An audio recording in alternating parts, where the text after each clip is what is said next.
Wabaddewo silent reports nti Nabagereka yafuna food poisoning or some kind of poisoning namala ne week 2 e Nairobi nga bamututte okumwozaamu. How factual is this intel eze food poisoning eyo eya Nabagereka? Sijagamba food poisoning mu ngeri emu oba endala. Food poisoning kiba kitegeeza oluusi olidde emmere nga yabadde oba babadde bagiterese bagifumbye bubi biki bwe bityo. Buno bwali butwa bwennyini okusinziira from the credible sources. Era obunkenke obugenda mu maaso quote from me and it is a credible intel from Blueprint. Tekanaba kusabukululwako wantu wonna. Ssaabasajja ali mu kwekengera okw'ekika ekya waggulu ennyo ne mukyala we Maama Nabagereka.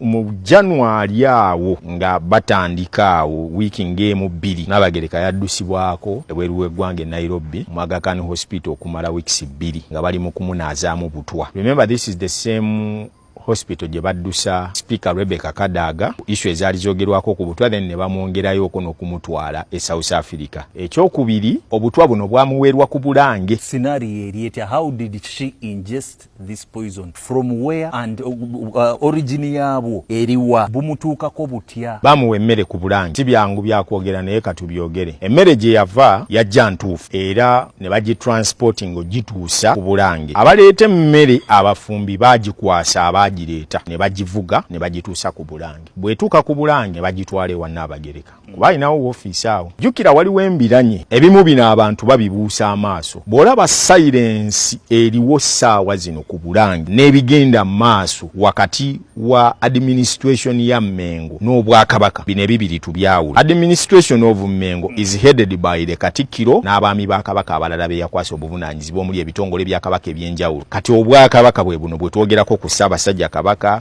n'abantu abalala omuli abaana be ne mukyala we n'ebirala ebigenderako. Kakati emmere eno emuweebwa wali amalojjirya asuspecting okuba nti alidde obutwa. Then bamuddusizaawo n'atwalibwa e Nairobi okugenda okukola ki? Okujjanjabwa. Era n'amala weeks 2 nga taliiwo mu ggwanga then oluvannyuma n'alyoka akomawo. Kakati ekyo tukiteeke wali eri ekyaggwe kyoyita food poison oba n'ebirala nga ffenna bwe tubiraba. Let's look into the details ezigenda mu maaso wakati w'abantu bano noono gwe tulowooza nti baamuwa obutwa. Oba annyonnyola nti baamuwa obutwa n'okutuuka okuleetawo okweraliikirira okwekuliwo ne Kabaka. It is on record now. Kabaka awezezza bukyanga akomawo talinnyangako mu Bulange. Talinnyangako mu Bulange. Ayinamu ne woofiisi nnamba naye talinnyangako mu Bulange. Kumpi agenda myaka egiwera 2 nga talinnyangako mu Bulange. Ne before nga tannalwala yasemba okuba mu Bulange. Lwe yali aggulawo olukiiko lulyo lwasembayo n'okutuuka olwaleero. Taddanga mu kulinnya mu Bulange. Mutweko bajja n'abeerayo n'alaba abantu be n'akola byakoze byonna n'amaliriza n'agenda. After enkuuka Ssaabasajja yasamoninga Katikkiro n'amuyita jje. Ye bakkaanyaako naye am yet to find out and I will tell the public. Naye bw'amaliriza omukulu ono yatandika okuggyamu omuliro nga Katikkiro nga n'amawulire g'omukyalo okuba nti aweereddwa obutwa nago gaatuuka eri omukulu. Era obweraliikirivu obuliwo abantu abasalawundinze Kabaka babadde bamuweereza ng'omuli omuyambi we personal assistant we ddala gwe bayita Mwami Mukiibi takyasembera nnyo wali Kabaka. Then n'abantu abalala obweraliikirivu era n'okweraliikirira okuliwo okutya nti Katikkiro n'abamyuka be baliraikire bonna okubeera nga bagenda droppingibwa. Kati tudde emabega ku Nabagereka. Mujjukira lwe yatongoza ekitabo kye. Abakulu bano bonna tekuli n'ogu yalinnya ku mukolo ogwo. Kebe rediyo y'Obwakabaka, kebe TV yaabo tezaamukabalinga yadde n'omu teri vaawaawo. Kabaka lwakomawo okuva e Namibia waliwo omumbejja omwe yagaana Nabagereka okugenda okwaniriza Kabaka ng'akomyewo. Imagine ng'agaana Nabagereka okugenda baawe okomawo okuva mu bujjanjabi gy'abadde nga baatuuka n'okumugaana okugenda okulaba Kabaka gy'ali ne batuuka n'omugaana omukubira yadde simu mbw amustressinga. Oli ali mu kujjanjabibwa oli mu mustressinga. Was he being stressed? Can he be stressed by his own woman? Batunnyonnyolako wano nti ekimuluma allergy naye ng'ate si yali allergy. Ekyo ne tukiteekaawo. Nenzija ne mbuulira eggwanga nti abakulu bano baapakira ekisawo ky'eddagala ne bakitwala e Namibia nga bagenze ne bannyonnyola bali endi nti ono mutabufu wa mutwe mumuweri n'eddagala. Kumbe intentionally the medicine was planned kwoza Kabaka aveeko. Bwe njogera mu kuvaako oba okitegeera nti afuke nga takyategeera kigenda maaso kuvaako aveeko. Ne wabeerawo motive yali eriwo n'ekiwandiiko kye mwalabako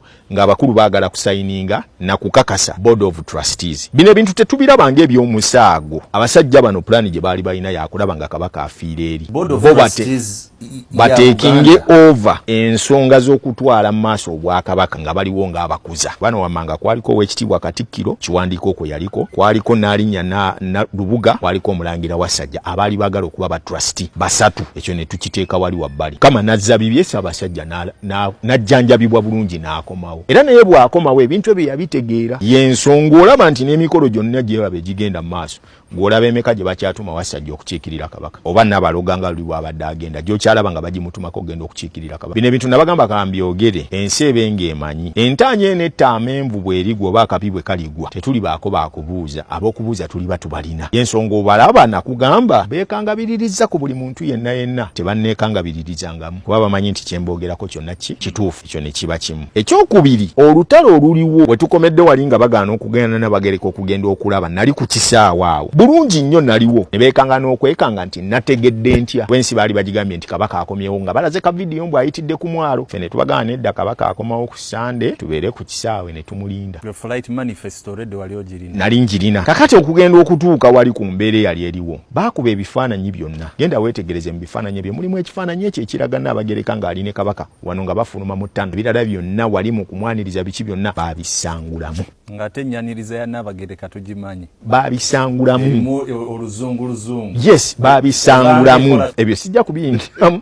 Kambi kulekere. Naye bwe bagamba amawulire bwe gafuluma nti obutwa yabuliiridde Mmengo n'ogatta ne bino ebibadde bigenda mu maaso okudawutinga kubeera kutini nnyo ku 0.0.0.01 tekusobola yadde okuweza 1% edefendinga nti ddala awo tebasobola muweerawo obutwa. Bw'ogattako ne bino ebigenda mu maaso nagambye ekizibu wali olabye eggwanga eritambula nga terikoze budget oba nga teribadde na State of the Nation Address. Kakati olwaleero ffe State of the Nation Address yaffe ye Kabaka okutuggulirawo olukiiko olwa Buganda n'atubuulira biki bye tugenda okugenderako era olukiiko lwa Buganda ne lutambula entuula zonna nga luteesa ku ebyo Kabaka byayogeddeko na biki bye tulina okuteeka mu nkola. Lutuula January 13 leero terwabaddeyo. Naye ng'ekyo kyazze after ensisinkano eri eyabaddewo wakati wa Katikkiro ne Kabaka. Gye yamuyita mu lubiri Mmengo bw'aba maliriza kulu n'asala ne ku bigambo. Kakati era n'ensaawa zino bw'omuwulira enjogera gy'ayogeramu si eri ey'okubalaata n'ey'okudaalira abantu nga y'omwami wa Kabaka omukulu. Kati tebikyaliwo ebyo. So all in all obweraliikirivu obwo bwendabawo Ssaabasajja bw'alina n'abantu abamwetoolodde okubanga kakati batandise obadistancinga kubanga wootuukira okwagala okuwa omuntu obutwa kiba kintu kinene. It's not a lighter story gye tuli mu kunyumyako. It's a big story and a big accusation ekoleddwa ku bantu abali.